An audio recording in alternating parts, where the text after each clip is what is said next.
Hi, everybody. Thanks for joining us this afternoon. This is John McDougall. I am the event coordinator and resident cozy reader here at Murder by the Book in Houston, and I'm super excited for this afternoon's event. But before we get into it, I just wanted to make a couple of general store announcements, let everybody know what's going on with us. So we are open for browsing if you haven't been to the store in a while. We are still asking that you mask up when you come in, but we hope that you'll come visit us.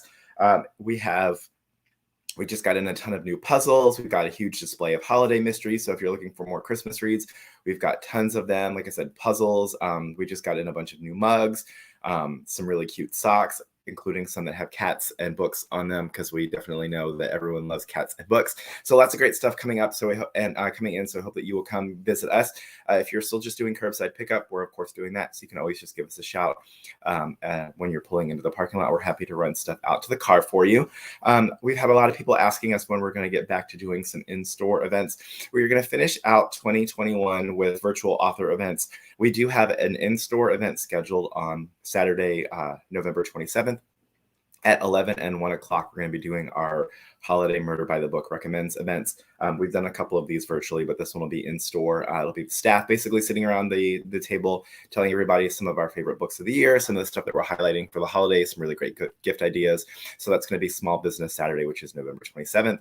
We hope that you guys will come visit us for that. For that one, we will not be live streaming it virtually. Since it's going to be the first thing that we've done in the store since March of 2020, we just want to be able to enjoy being in the store with readers talking about books in a way that we haven't been able to in a hot minute. But we will definitely be posting the list of the books that we're talking about afterwards for everybody to see those. We are hoping to get back to, we're hoping to get back to in-store events in 2022. We've got some stuff that we're working on right now. So at the moment, we've got a good mix of some virtual and in-store stuff that we'll be announcing really soon. So definitely keep checking back for the calendar for that. Also wanted to mention, as far as upcoming events, next Friday night, I'm going to be chatting with Catherine Bruns, Lynn Cahoon, and Denise Swanson about their new cozy releases. And if you are a holiday cozy fan, I'm super excited. We just confirmed I'm going to be chatting with Leslie Meyer, who arguably is the queen of the holiday cozy mystery, in March when her new book comes out in January. We'll be chatting in March since it's an Easter book and a little bit closer to that. So definitely keep an eye out for that. As you guys might know, I have completely binged the whole 30 book series throughout the pandemic. So I'm super excited to get to talk to her about that. Also wanted to mention a huge thank you to Larissa with Kensington for helping us get this set up today. As I was just telling the authors before we got started, it's been really great getting to work with her throughout this pandemic and being able to bring more cozy mystery events. So we're definitely excited to keep doing that. Also wanted to mention, basically, the best way to support the bookstore and our authors today is to buy their new books from us or their earlier books if you have missed the previous ones in the series. If you've already picked them up but you still want to support the store, we are doing a holiday book drive for the E.V. Swerzinski Foundation. Evelyn Swerzinski was Dwayne Swerzinski's daughter. He's a great friend of the store. We were one of the first stores to ever host a book signing for him. He lost his daughter a couple of years ago to cancer, in a way that they honor her. She was a huge reader, so every year they do a big holiday book drive to benefit the Children's Hospital of LA. So I'm going to drop a link to that in the comments.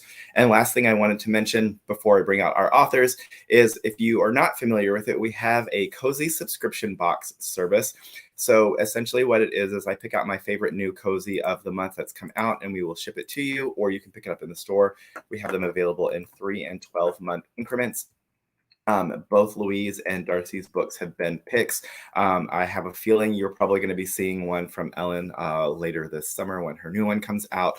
So definitely keep an eye out on that. They make really great gifts. You can do them as gifts for people for any increment, whether it's having them picked up or shipped. So I've dropped links to all of that stuff in the comments. But now I'm super excited to get us started today to launch the Kensington Cozy Christmas. So I'm going to bring our authors out. I'm going to start with Ellen Byron, who you might also know is Maria DiRico. How are you today, Ellen? I'm great. Thank you so much for having me. Thanks for doing this with us. It's always great to get to chat with you. Always. So So Ellen as Maria's new release in the Catering Hall Mystery Series, it's beginning to look a lot like Murder. It just came out on the 26th. So for those of you who might not be familiar, Maria DiRico is the pseudonym for Ellen Byron, author of the award-winning USA Today best-selling Cajun Country series. Born in Queens, New York, she is a first-generation Italian-American on her mother's side, and the granddaughter of a low-key. I cannot read today. I'm sorry. I'm dealing with like sinus You got a lot allergies, going on. which is why my voice sounds like this. Like this is literally the most voice I've had in like days. So she's the granddaughter of a low-level Jewish mobster on her father's side. She grew up visiting the Astoria Manor and Grand Bay Marina catering halls, which were run by her Italian mother's family in Queens and have become the inspiration for the Catering Hall Mysteries. She has been a writer and producer for hit television series like Wings and Just Shoot Me, and her first play, Graceland, appears in the Best Short Plays collection. She's a freelance journalist with over 200 articles published in national magazines and previously worked as a caterer-waiter for Martha Stewart, a credit she never tires of sharing. A native New Yorker who attended Tulane University, she lives in Los Angeles with her husband, daughter, and 2 rescue dogs. And next, I'm going to bring out Louise Ennis. How are you today, Louise? Hi, I'm good, thank you. Thank you so much for joining us from overseas. Yeah, I'm so excited to be here.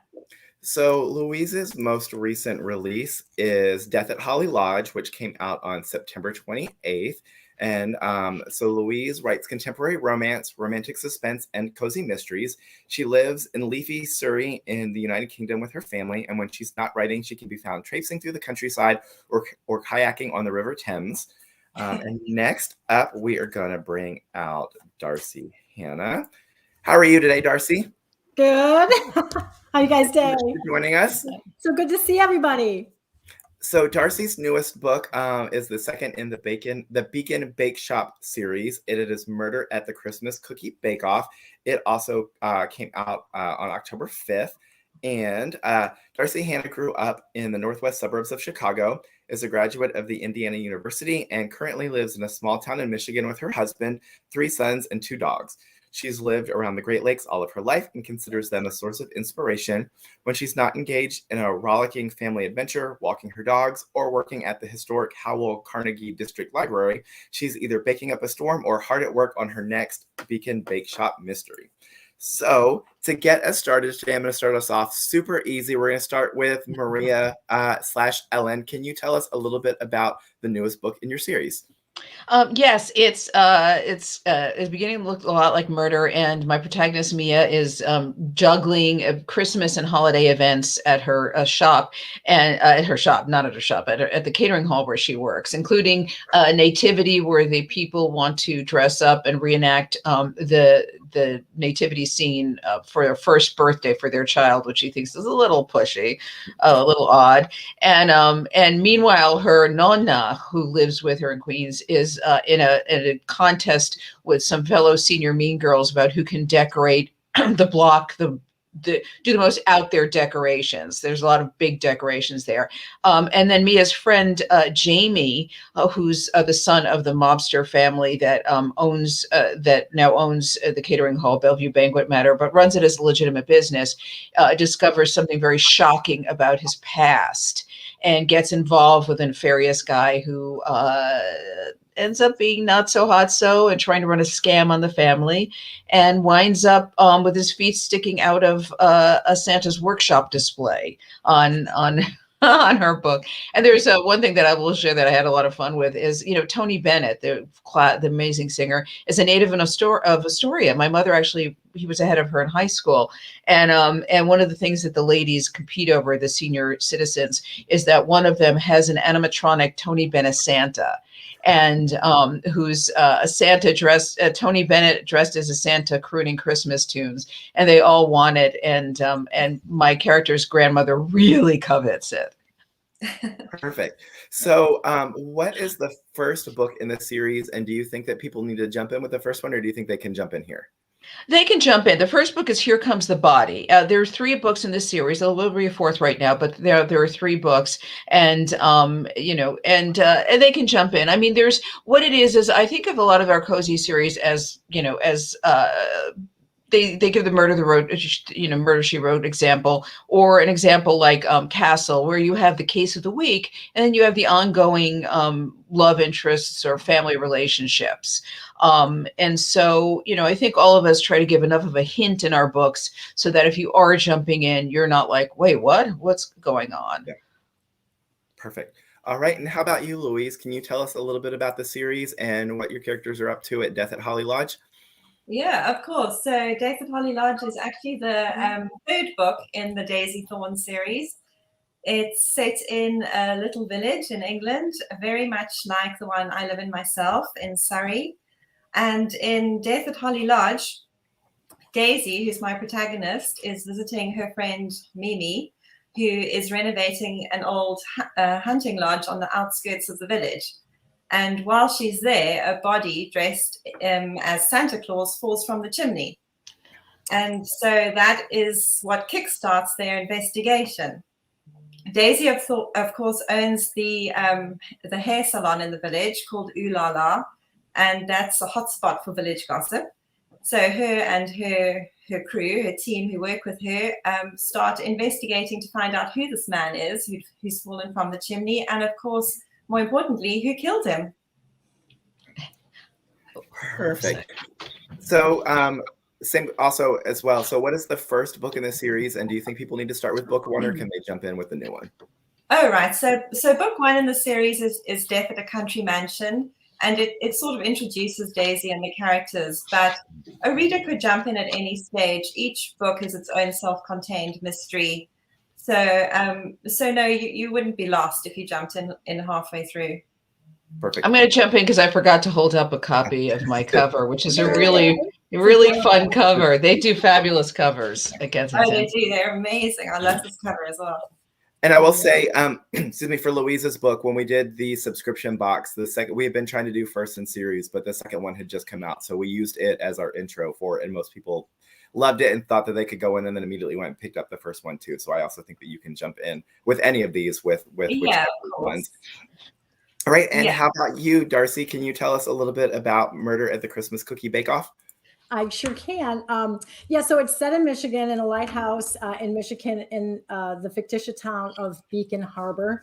That's kind of my little Michigan town. And my protagonist, Lindsay Bakewell, owns a lighthouse, and she turned it into a bakery. So Christmas is coming, and she had moved from New York City, and so she really wants to throw the quintessential, like, amazing Michigan Christmas. And so I call her, I give her what she thinks of as sugar plum visions, like these visions of pulling off the perfect Christmas. They just dance in her head. And so she wants to go all out. She's having her whole family come in, and she's running this bakery, and she just wants the picture perfect Christmas. And so there's this other woman in town who's the realtor, and she's kind of the busybody, and they come and they tell, she comes with Lindsay's kind of nemesis. Her name is Felicity, and she runs the year-round Christmas store. So, this is her time of year. And so she's trying to compete with Lindsay. But what they do is they end up doing a town-wide Christmas cookie bake-off. And the funny thing is I had never written a Christmas book before. And so when I was, researching, like, oh, what am I going to do? What baked good? Like, I love all baked goods. So what would be Christmassy? And I was just Googling, and I found this really happened in a little town in Michigan. They had a Christmas cookie tour of inns. So all the inns in this one town were offering a special cookie. And so, people would go and they'd vote on their favorite cookie. Well, what happened is these women came to one of the inns. One diverted the person's attention, and the other stole all the cookies. And so this poor guy had to call the police, and I think $20 of cookies were stolen. But it got competitive. So, oh wow, that's great. This really happened. So that's part of this story too. So it gets a little crazy. There's a cookie judge. The winner of the Christmas Cookie Bake Off goes into the live bake off at the Christmas festival, and then that becomes Lindsay's other goal as she's trying to host her crazy parents, her crazy friends. She's got this big Newfoundland dog that's, and she's got a love interest. So she's just got a lot to handle, like we all do at the holidays. So I just thought giving the reader a little bit of that holiday, frantic energy would be a good thing. Yeah. Hey, Darcy, I have a question. Can I jump in for a question, John? Yeah. Sure. So I assume, do you have recipes in your book? I do. And you So do too. yes. I saw some of your recipes. I'm like, ooh, we should make Yeah. I I know. know. Do you, Louise? I don't remember. No, So, I don't. No. I don't do a baking. Yeah. Actually, you reminded me that in my Cajun Christmas killing, I came up with a recipe I'm really proud of for a sugar cookie that's got a little bit of a pepper, a little bit of cayenne in it. A little spicy sugar cookie. I like it. Yeah. we could come up for a recipe for you, Louise. Absolutely. Something very British. Treacle torts or tarts. Like a April tart or something. Something fun. Mince pies. Yes. Or alternately cocktail recipes. It could be some cocktail that they serve at the salon while people are getting their services. Yes. Yes, exactly. That's a great idea. Cocktail recipes. So I think that's what Louise has to take from now on. You're doing the cocktails. Yeah. Okay. Ellen's going to handle some of the catering. I'll do some desserts, cocktails. Sounds just up my alley. So speaking on that, so my first holiday question that I'll ask, we'll start with Darcy. What is your favorite holiday season treat? Oh my God. You mean, oh God. Well, see, this is hard. You asked me like the hardest question first. I do like to bake, and I don't know why. It's just something that I enjoy doing. My favorite, I will say, all right, so it's actually on Christmas morning, my family's have of Scandinavian descent, and we make a cardamom braid coffee cake. And that's kind of tradition. And even though it's not as gooey and crazy as some of the other treats, it just has this wonderful cardamom flavor to it, little sweet. And then, of course, I frost it, so it looks like a giant cinnamon roll, too. I make everything look like a cinnamon roll. But I think that for our holiday treat is something that all my kids look forward to. My husband, I send them to my parents. That's their favorite thing. So amazing. How about you, Louise? Well, we have a tradition where my mum, when we were growing up, would always make sausage rolls, mini sausage rolls, and mince pies. And I have two younger sisters. And we all used to gather in the kitchen on Christmas Eve, and we used to bake. We used to make these, really long sausage rolls and then cut them up and the mince pies. And so I've kind of tried to continue the tradition with my son, although he's not the best baker. He doesn't have an interest. So it usually ends up just being me. But that we still try and do it. And when the family comes around on Christmas morning, we have that. And that's sort of just like Christmas wouldn't be the same without it. No. Sounds great. Yes, that's so sweet. Well, for me, I mentioned the Cajun sugar cookie recipe in that Cajun Christmas killing, because I really am very proud of that. And then I have an almond Florentine. I love those lace cookies, so there's a recipe for that in my book.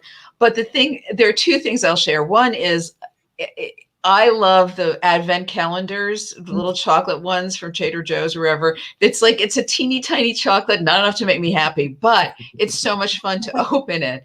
And last night, my husband and I actually drove out and got a wine advent calendar, which I'm super excited about. But I cannot wait. Like December 1st can't come fast enough. But I will say that my favorite, I don't know if you would call it a treat, but growing up, my character lives where my nonna lived and where my aunt and uncle lived. She lives upstairs. Nonna lived downstairs, so my character lives upstairs. And I grew up going to these amazing Italian homemade pasta, manicotti, or spaghetti, or lasagna. I mean, it was all homemade meatballs. Yeah. And it makes me so sad because I just can't replicate that. And you can't get a recipe from these, I'd say to Zizi Rose, which is what we call Zia Rose, well, what's your recipe for her sauce? And well, you take a little of Carre, and I'm like, it's just never going to happen. Yeah. I have the same. I'm just going to jump in too, because I have the same. My grandma made the Swedish meatballs, and I'm just going to say here that Italian food is so much better than Scandinavian food. It's very bland. You know that, Louise. Oh no, I love Swedish meatballs with the lingonberry sauce. I used to go to IKEA just to get them. Yeah, the lingonberries make it, but it's so funny because my grandma never wrote anything down, so that's kind of the challenge. Like, we'll make stuff. My aunt and I will make Swedish meatballs, and we give it to my mom, and she's the judge, and she'll be like, "Oh, it's not quite like Mom used to make." So I would never live up to it, but I'm trying. But they don't have recipes back then. Yeah. So I love this time of year because, starting around the end of September, we start to get all of these really great Christmas releases that come out. And there have been so many great ones this year. So my question is, when you were sitting down to write what would be the second for Darcy and for the other two of you, your third book in the series, did you know that it was going to be a Christmas story, or was it, I know sometimes editors will mention, hey, what if we do a Christmas book? So where did the idea for it being a Christmas mystery come from? Let's start with Ellen. Actually, you just hit it. My third book was coming up, and John, my editor, John Sconamilio, said, would you consider making it a Christmas book? And I was like, hell yeah, what a great idea. And because it was so much fun, it's to write a series that's kind of an urban cozy, but you create the same sense of village that you would have anywhere. And the thing about New York, especially, I can't speak to other cities, is every area is a neighborhood. And, I don't have that feeling out here. So to create a sense of cozy neighborhood, even though it's an urban setting, is really fun. And of course, writing about crazy Christmas decorations, which is like a big part of my book, is even the family that's moved in that decorates very, discreetly with like a couple of white lights, they get into it, and they blow out the electricity in on the block. They get so into it. So, but it came from John, but I jumped on board instantly. Yeah. How about you, Louise? Well, I actually had planned the third book to be a Christmas cozy. I wanted to, I love Christmas time, and I just thought that there's so much to play with there that lends itself to a cozy mystery.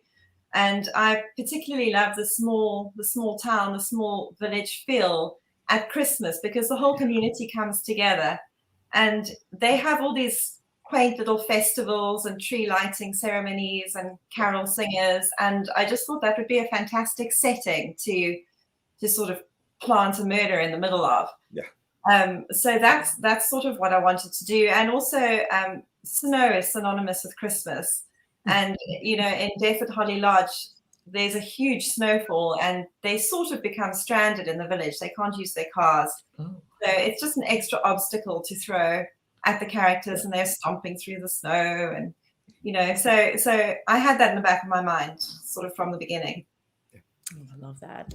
And how about you, Darcy? I love it. I was asked to write a Christmas mystery as my second book, and I was so excited by that because, all these ladies, Christmas is it is my favorite holiday, hands down. Yeah. And so I really had to think about it because I do live we have a lot of snow up here. I'm not going to lie. It's just snowy a lot, very cold. And so I wanted to just bring that in too and create that warmth of the season, with this harsh, winter elements, and just that small town, like Louise, I love, the British cozies, I love them so much. That's why all your books, and Ellen, to take a city in New York, and New York, I've been there a couple times.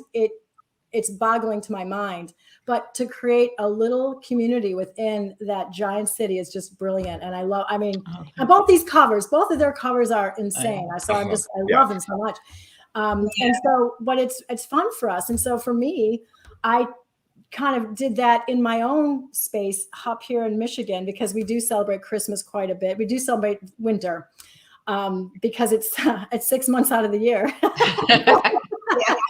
So it starts with Christmas, then you have New Year's, and then it's kind of what do we do until, May? So, what's interesting is, and I just have to pinpoint this, that all of ours are so specific traditions to the area we're writing about.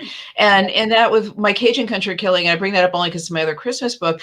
There's a tradition, bonfires on the levee, where they build these giant bonfires on the levees north of New Orleans. And that's where my series is set. And so in 2015, we went there. We spent Christmas there so I could actually experience the bonfires myself and write it into the story. So, to get a feeling of that wonderful small town in beautiful England, or, I'm excited hearing about I haven't seen snow in 30 years. Well, so I'm thrilled to visit it vicariously in your book and that fabulous cover. Yeah. You can stay warm and still read about snow. That's the beauty of a cozy mystery. You get to travel. As the sun is beating down on the palm trees in the backyard. Right. Yeah. We were saying when I chatted with Spencer Quinn not that long ago, we're not quite sure what our relationship with snow is here in Houston, since we actually, had it earlier this year and didn't have power for we had that's right. That can tell you that's right. And we here at my house, we didn't have power for a good 36, 48 hours. Like we woke up one morning, it was like 40 degrees in the house. So I don't know where I am on snow right now. Before I would be like, yay, but right now I'm like cozy mystery snow. Yes, real snow, maybe not so much. There's good snow and there's bad snow, right? Exactly. So like when you have skis on, or you're skating, or there's a lot of dog sledding up here, which is interesting. There's ice festivals. I mean, people have to, there is nothing, I believe there may be nothing in the world more beautiful than the first snowfall in New York. And especially it's quiet, it's a blanket. By the next day, you're like, okay, how can I get out of here? So, but that first day, and Central Park, just gorgeous, stunning. Yeah, and it's magical. The snow. I find like I'm the one that's out at 6 a.m. with my dogs because I want to be the first one to track in the snow. That's so cool. It's my motivation because it is. It's like you're in and for a writer, so we spend a lot of time by ourselves, but walking. Like I have a lake out here, and so it'll get frozen and covered, and it's just this. Like blank slate, if you will. And so, one of my things is like, we can get out there before anybody else, before the snowmobilers come. Oh, that's great. But Louise, I love the idea of being trapped in a gorgeous, I think that would actually be a dream come true, to be trapped in a beautiful little English village. Well, absolutely. And the lanes are so tiny. Most of the time you can only go one way. If you meet someone coming the other way, you've had it. So they at the best of times, it's not easy to drive around these little villages. And so with a big snow dump, you can imagine everyone just has to abandon their vehicles wherever they are and trudge around on foot. Oh, wow. That's so interesting, but it makes for like the perfect setup for mystery. Very Agatha Christie. Yeah, I kind of want to be there now. I know. We can all come and visit. So one of the things I want to talk about is the careers or the jobs of your characters. Like Louise, it surprises me that there are not more cozy mysteries set around salons, because it seems like it's the perfect environment to be able to like snoop and get gossip in a community. So can you talk a little bit about what made you want to have her own a salon and have that be her career? Well, that was exactly why I was thinking about writing some cozy mysteries. It was always a goal of mine. And I was in the hairdresser one morning and I was pondering this idea and I was thinking, what can my protagonist do? And I knew I needed her to be bubbly and friendly and curious and the kind of person that other people confide in and talk to. And so I thought, well, what role would someone like that naturally be inclined to do? And then my hairdresser is sort of like that. So then I thought, that's what I'm going to do. I'm going to make her a hairdresser and have a really colorful cast of characters working in the salon with her, chatting to all the locals. And, some of the elderly in the village, they have been around for so long. They know absolutely everybody and they know the history of everything. So I just thought that was a perfect scenario to try and dig deeper and get, clues and find out about people and things.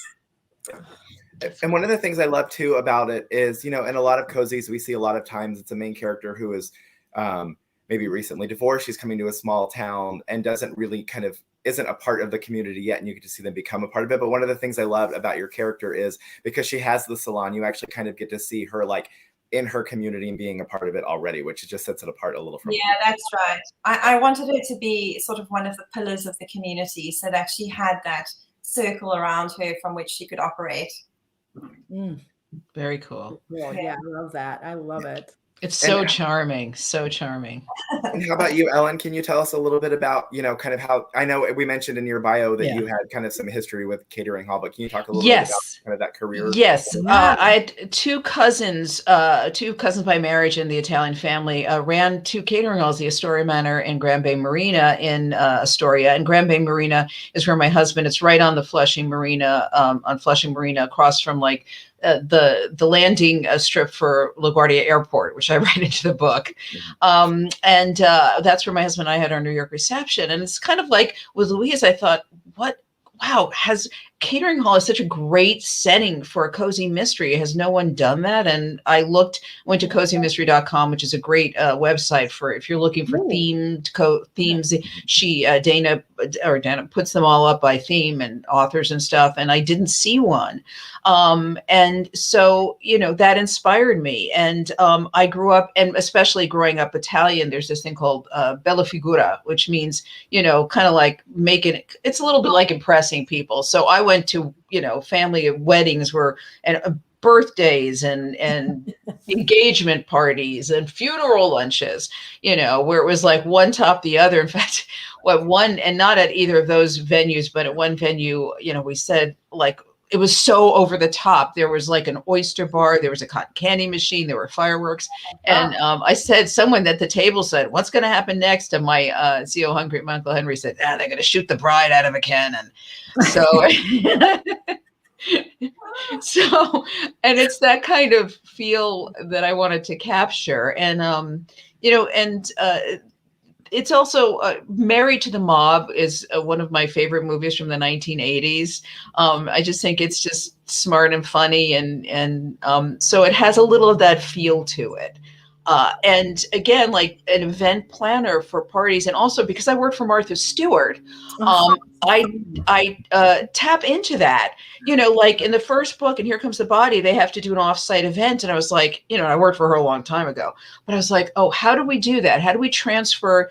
I remembered like going up to Turkey Hill, which is where her base of operation was in the beginning. We do a lot of the food prep, and then we'd have to transport it down to Manhattan for an event down there. So it was really great to be able to, draw on those memories and use them and feel like I kind of knew what I was talking about. Yeah, cool.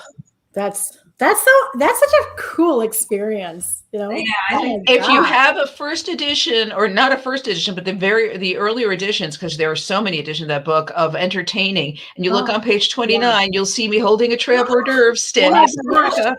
Oh, that's amazing! I'm going to do it. I'm going to get it now. Have a look. I look like a character of Downstairs Abbey, Downton Abbey, like downstairs, upstairs, downstairs. Wasn't that in the 80s, right? Did that come out in the 80s? That first edition of the Martha Stewart? Yeah. Mm-hmm. Wow. I got a copy arrived in the mail at my New York apartment. I'm like, what is this? And it was a thank you. Yeah. Oh, that is such a cool thing. Well, and it's so cool to draw on it. I'll tell you how I came to write about a bakery. So I didn't even know I had written a cozy mystery. I used to write historical fiction, and things were moving towards World War II, and I like the older stuff. And so I had an agent then. She's like, why don't you write a mystery? And she kind of pointed out the cozy mysteries and people she had represented. And so I'm like, that might be really fun. Maybe this is just what I need. So I wrote a mystery and I set it on a golf course, and I pitched it as like Caddyshack meets Scooby-Doo, And so I gave it to her. She did not appreciate the golf course setting. So I had no idea like what a cozy mystery was. And so I ended up getting a different agent. I have this wonderful agent, Sandra Harding, and she was so funny because she was like him and Han, like, oh, should I take a chance on Darcy? And so she called me finally and she said, so you wrote a book set on a golf course, and I called it Par for the Corpse. And I just thought that was hilarious. Oh, that is a great title. and it's a specific golf course up in Door County, Wisconsin. And I even called it Cherry Cove because there's a lot of cherries up there. That's kind of where I spent my childhood when I was, living on that side of the lake. And so, I knew the area well. So you kind of write what you know. Yeah. And so I just thought this would be fun. And she said, no, you can't. So cozy mysteries are this, and so she kind of told me, she goes, you need a hook. And a hook is, and she was explaining what a hook was. And she was going through all things like pets, whatever, knitting. I don't knit. And then she's like, food. And I'm like, whoa, back up. I can do food. And so when I was younger, actually, my brother, we were kind of out of college, and he was in film and video, and he just decided it was hard to get a job in film and video. So he buys a bakery without knowing what to do. So like I had little kids at the time, or maybe like two of my kids, and he would call me at he would call me like the night before and say, hey, can you come in at like 3 and frost like wedding cakes for me and stuff? And I'm like, sure, but I have no idea what I'm doing. And so it was like baptism by fire, you know? And we ran this little bakery. He ran it. I just was his like lackey, you know? But it really taught me that running a bakery is not fun. It's a lot of work. But, you know, the joy on people's faces when they eat a baked good, something that, you know, you don't want to take time to make at your house, is very rewarding, you know? So anyhow, so when I came up with the hook and like, oh, I bake here, we don't do a baker anymore, but I could write about something, you know? And so that's kind of what we all do. We write about some career or something we've been thrown into that we have actually experienced. And so I think that's what makes it, these cozy mysteries that we do, so likable and authentic, is because we've actually had a sample of that ourselves in our lives. Yeah. And we want it back. Yes. No. Whatever happened to the bakery? I have to know. You know what? They ended up, and it was a charming little river town in Illinois. It was out by the river, and they decided to shut down the road to do like all this road construction, and the traffic died. It was a smaller, like it was an old bakery that he bought from this man who was, you know, and it was very hard to make money, I will tell you. Yeah. And then you raise your prices just a little, like your donut was maybe like 25 cents back then or whatever, and you raise it to 30, and you know, people would be like, oh my God, 30 cents for a donut. Now they're like $1, aren't they? They're expensive. More. Yes. So, and that's why I chose kind of like not a super high-end bakery, but just like a bakery where you can get general yummy baked goods. It's not, you're not going to get your super extravagant, you know, works of art at the bakery that's run out of a lighthouse, but you'll get something, you know, more community oriented and for every day. That's one thing that's great about Cozy too, the settings. Like my friend Vicki Delaney writes as Eva Gates, a series that we're a library set in a lighthouse. Yeah. So, you know, it's just fun to be able to these quirky locations too. Yeah, absolutely. Yeah. And so, Ellen, you also mentioned, I think when we've chatted before, that when you first started, you didn't know that you were writing a cozy mystery until you finished it too, right? Yes, I didn't know. I read Agatha Christie, everything. I think everything she ever wrote. And, you know, I read some other things. I didn't know what the genre, I never heard the term referred to as a cozy. And, the first book I wrote, the first manuscript I wrote, won a Malice domestic, William F. Deak Malice domestic grant for unpublished writers, and it was set here in Los Angeles at a very wealthy private school. And it was originally called Reality Checked, and then I changed the title to You Can Never Be Too Thin or Too Dead, which I still love, and I plan to use somewhere. And it didn't sell. And it, you know, it took me a while. Then while it was out on submission, I started writing Plantation Shutters because my husband and I had actually stayed overnight at Maidwood Plantation once.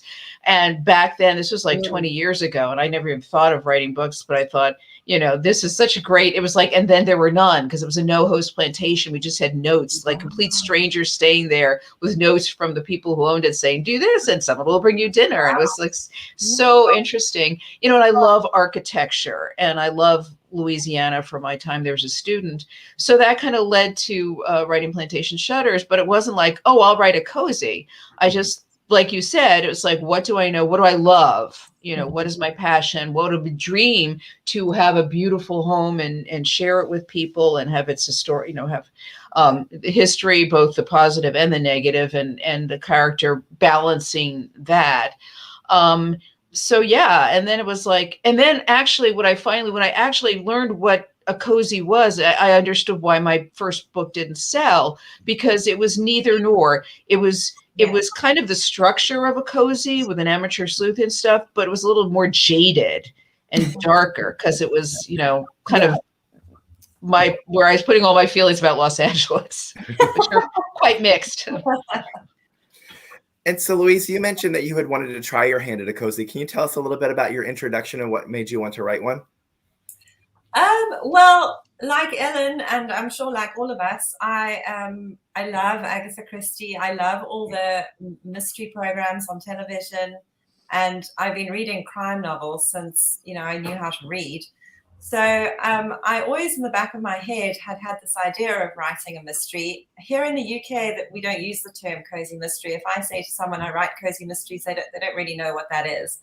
So I think it's probably called a mystery or a murder mystery here, as opposed to a thriller or a suspense novel. So so that was always in the back of my mind. And eventually I thought, well, it's time. I want to sit down and I want to do this. And so I didn't come from it from a position where I just wrote something and, didn't know the genre very well. I kind of read a lot. I read widely in the genre, and I sort of picked up all the ingredients that went into a cozy mystery. And so when I sat down to do it, I had a sort of mini checklist. I knew I wanted to be in a small town. I knew I wanted a core cast of characters.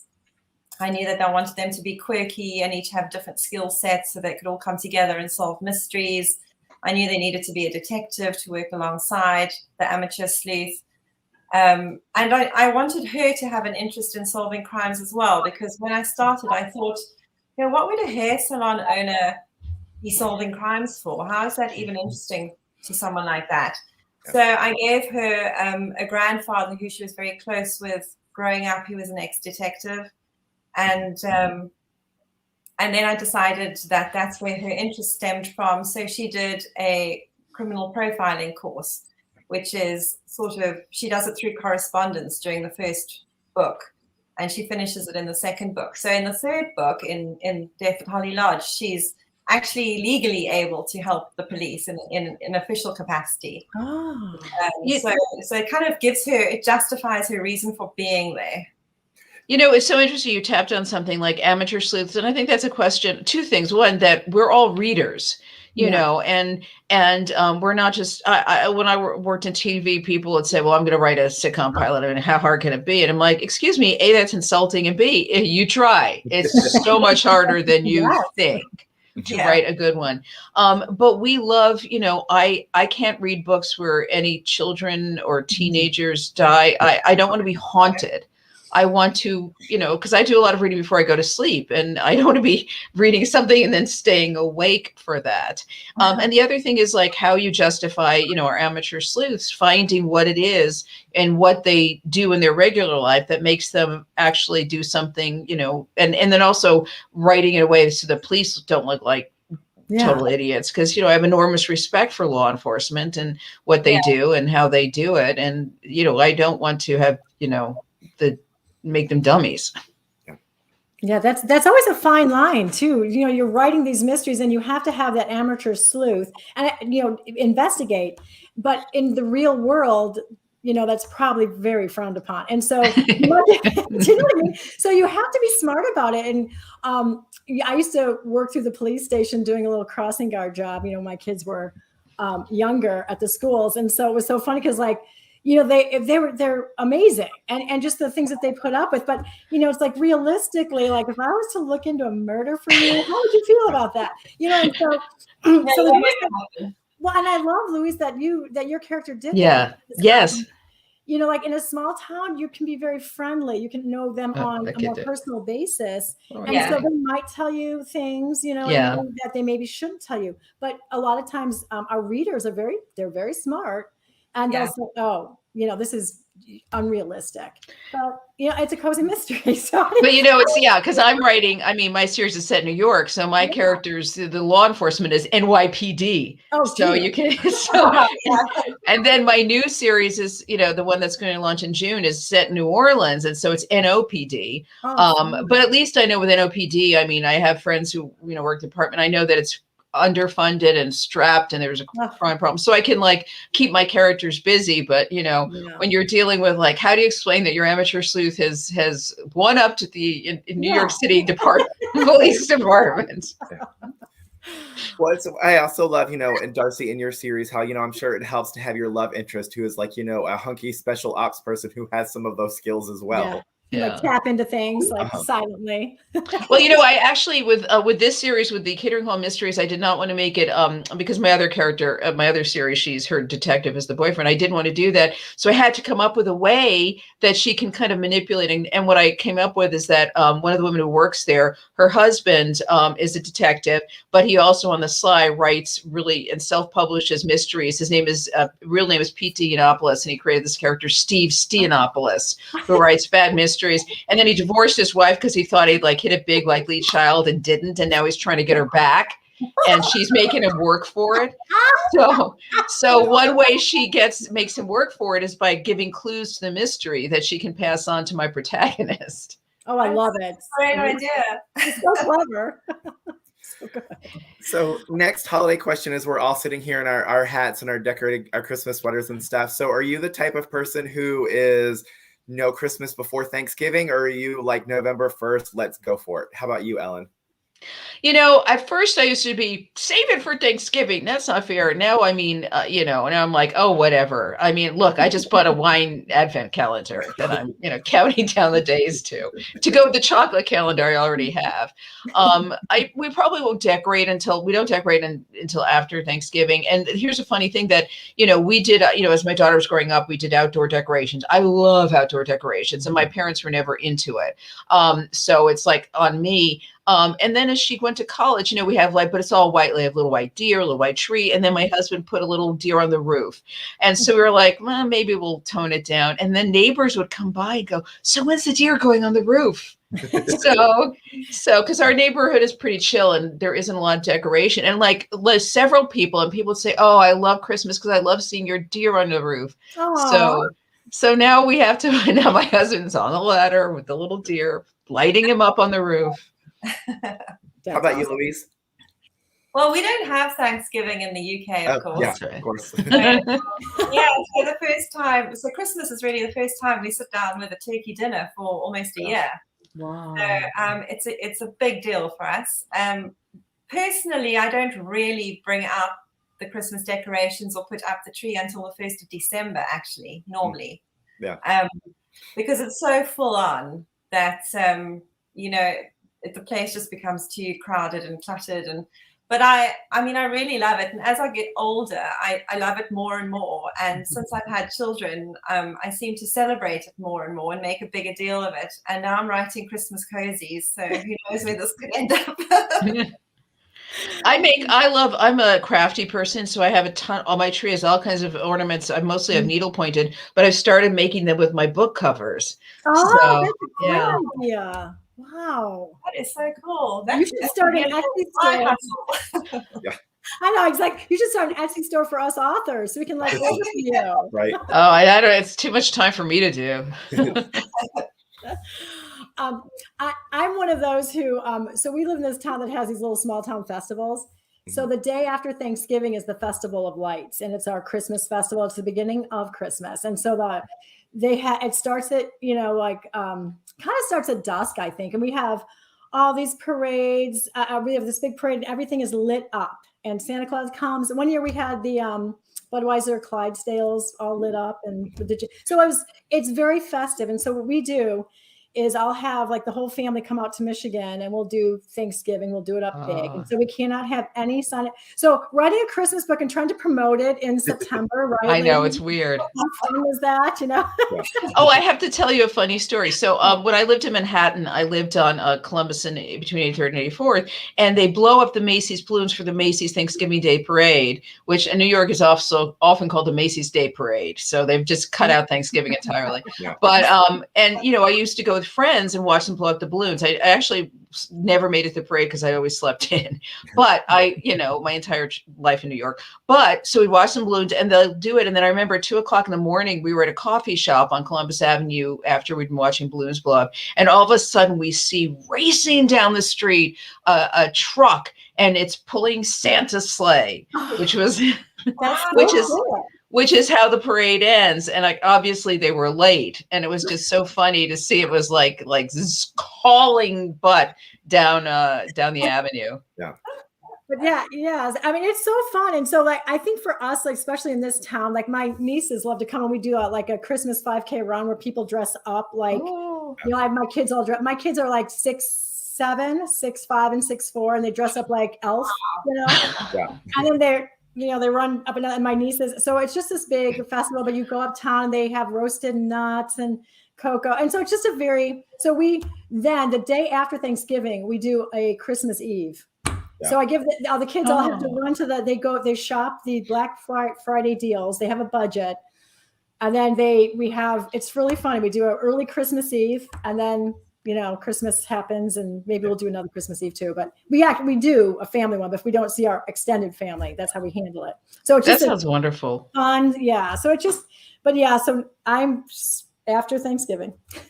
I used to be after Thanksgiving, but I've worked retail more years than I care to count. So there have been many a year, and it was retail at Borders. So it would be like Black Friday, you have to be there at 3 a.m. to set up the DVDs that no one's going to want. So there have been lots of years where like my husband has been the one to put up the tree, because if he didn't, it wouldn't go up. But last year on like November 12th or something, it was like a Saturday. I was like, I kind of want to put up the tree today. Let's go to Target and buy some ornaments. I thought he was going to fall over. He was like, but it's November, like whatever. I'm like, I'm feeling it. Let's just run with it. This not ever happen again. Let's do it. So it was the earliest we ever put up a tree. That's hilarious. You know? You know, one year I worked at Lord & Taylor's, like when I was starting out right out of college, and I worked December 26th. And December 26th was when all the Christmas ornaments, and Lord & Taylor's used to have an entire floor, was a spectacular ornaments, went on sale. And I will never, ever, you had to get there early, forget the sight of the like elevator bank of doors opening and people racing out with these maniacal looks on their faces. It was like, it was... You know, it was scene, like in the Christmas, was it Family Christmas movie or whatever, where you hear the ding dong, ding dong, ding dong, the doors open. It was like literally like, I used to work at Harrods for a time when I was younger, and the Harrods Christmas sales were the same. Literally throngs of people lining up in Knightsbridge, and as those doors open, it's just like a mob coming in. Yes. Your heart beats a little faster. So disclaimer that you can't mention anybody else's books on the panel, but what is something that you've read lately that you loved? Let's start with Darcy. I just read Murder at the Lakeside Library. God, I can't remember. This is terrible. I just finished it last night. It was wonderful. It was by Holly Danvers, who's also Harley Quinn. But it was just, I mean, it's set in Wisconsin. Murder at the Lakeside Library. There it is. Yeah. Murder at the Lakeside Library. Took me a while to get that out of my head today. But I was wonderful. How about you, Louise? Well, it's actually not a cozy. I'm reading something a bit darker at the moment. So I'm reading a John le Carre. So I'm reading the Mission Song, it's called. Ooh. Yeah, he's one of my favorite authors. I just love the way he writes, and every 6 months or so, I tend to buy one of his books. I've got quite a few on my Kindle, and when I'm going through sort of that sort of phase, or I'm in that sort of mood, then I'll open a le Carre and start reading. Yeah. Oh, that's great. I just said I stayed up late. I love historical. I think historical mysteries may be a favorite genre. And Alyssa Maxwell writes a series, The Gilded Newport, and so I love that period and time. And so I just finished reading Murder at Wakehurst, because we had the same cover artist as I had for Craig of the Lane. So our book covers are beautiful. And I also really enjoyed. I got to read an advanced copy of Jennifer J. Chow's Mimi Cracks the Code, and it's set in Catalina Island, which is I've been to. It's really I enjoyed it very much. We are going to be chatting with Jennifer next week, next Tuesday, the Midnight Hour anthology, which is the first anthology that the Crime Writers of Color have put out. So Abby Vandiver, who also writes as Abby Collette, who has a new book out next week too. She edited Midnight Hour, right? Isn't it called? Yeah. Right. So she's going to be chatting with Tracy Clark, David Hesko Wombly Wyden, Richie Nervez, and Jennifer Chow. Oh, what a great lineup! Yeah, so that'll be next Tuesday. We're super excited about that as well. And I just finished Abby's Body and Soul Food, and it's really fantastic too. That comes out next week. All right. So next easy question. We'll start with Ellen and go back around this time. What are you working on, or what do you have coming up next?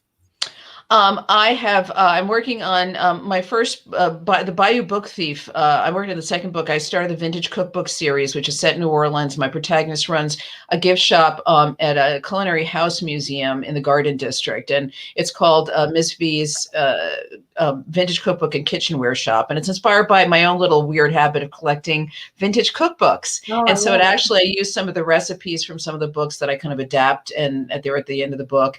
And so I'm really excited. The first book, Bayou Book Thief, comes out in June, and I'm writing the second one now, and I'm writing the fourth, a Catering Hall Mystery, where one of the sons of the mobster guy ends up on shooting a reality show pilot called The Dons of Ditmars Boulevard, and my character has to kind of keep things moving forward as murders happen.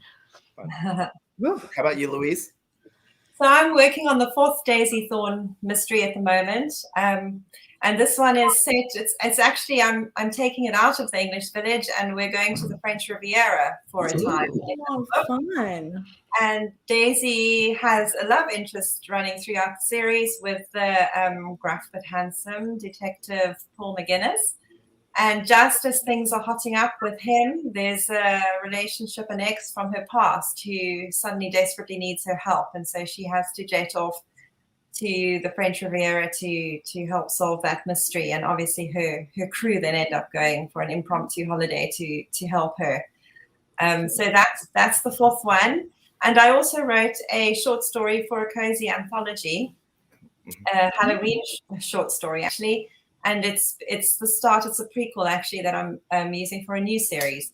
So I'm also writing a new series about a protagonist who's a florist. Her name is Poppy, and her dog Smudge solve mysteries as well.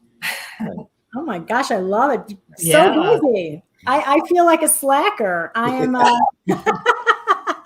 I'm just, I finished my third Beacon Bakeshop, and I am just, did some proposals for more and ideas for other things. But right now, I'm just hanging and reading, and maybe a little baking too, getting ready for the holidays until I see what happens. So, and I'm working on historical fiction, which is kind of my passion. So I read and I can finish things in it. So we'll see.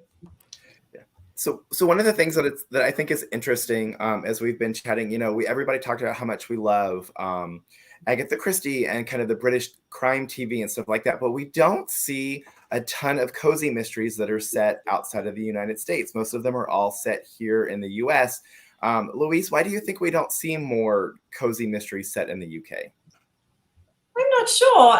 Possibly because most of the cozy authors are American. Yeah. That could be. And Americans are huge, and like Ellen was saying, every city kind of has its neighborhood, and that sort of also lends itself to the cozy mystery genre. England makes a fantastic setting for cozy mysteries, I think. So I'm really delighted to be able to do them. But it's a good question. I think there probably should be a ton more because it is such an ideal setting. I think Elizabeth Penny is launching one. I think I just read it was really good. So, but yeah, I'd love to set a series there, but I don't feel like I'd be a bit of an outsider. I haven't spent enough time there to know it and capture the culture correctly.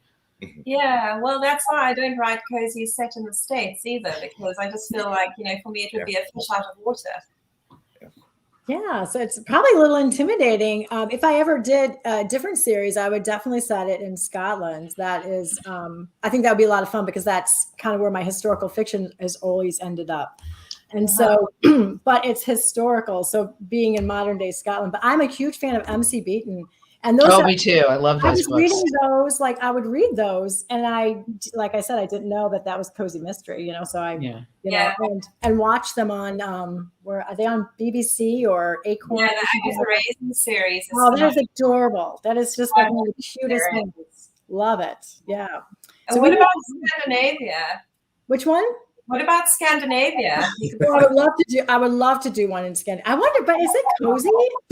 That would be amazing. I think a cozy set in Scandinavia would be like, that would just be so fun and just so I mean, kind of I out would there. No one would totally- expect it. Absolutely. I would love it, but would they be able to sell it? Because a lot of times, like, you know, we've all been on the other, you know, on the side where we're trying to sell something to the industry. Yeah, that's And true. it seems like they're looking for a certain thing, but oh my gosh, I'd love to do that one. Well, you know what? You can set it in Solvang, which is north of here, and it's a Scandinavian village that's in Oh, California. yeah, exactly. As a reader, I would love to read cozy mysteries set in different places like that. Yes. But like you say, as an author, to try and sell that to a publisher might not be as easy. You've just Yeah. given me an idea for a future series. Ooh. Yeah, yeah. Okay. But yeah, they have that. Isn't Scandinavia do that really hardcore noir, like the Yeah. They're kind of known for that. So maybe that's the reason why we don't have. But would it be funny to do a cozy and kind of like Yeah. Play not with quite that. go there? Goes next to that. All right, so I think that is going to about do it for us this afternoon. Wait. Listen, Ellen had something. That's right. Okay. So I want to say that I'm pitching 3 under 30. You can go to a Murder by the Book. You could buy all 3 of my books for Christmas presents for under $30, a complete set as of now, or you could buy a beautiful hardcover. Books make great gifts. Or hold on a sec, I had to reach down for this one. It turns out Murder, this one, the Agatha Award, Murder, Mardi Gras Murder, and they're just releasing a trade paperback edition. So you could do a book with that, give it to someone with a little box of jambalaya and a Tony Kacher, either roux or spice, and you have a lovely 30. So that's 3 under 30. I love it. I like good Christmas ideas. This is amazing. And you can get it all at Murder by the Books. So I'll also mention then too, because Louise has 3 books in her series, so you could get the whole series for under 30, and Darcy's got 2, so that would also be under 30. Yeah, so way under 30. So that's the real bargain. Right? Yes. You win. So for anybody who might have joined us late, we have been chatting with Louise Ennis, whose 3rd book in the Daisy Thorne mystery series, Death at Holly Lodge, has just come out.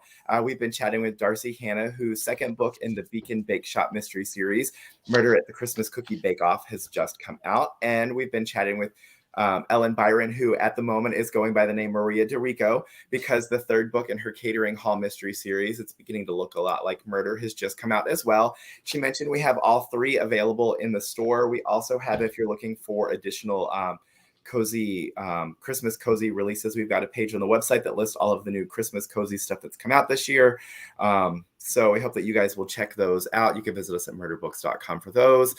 Make sure that while you are on the YouTube or Facebook channel, once we're done, it will archive today's chat, so you'll be able to rewatch it if you missed any part of it.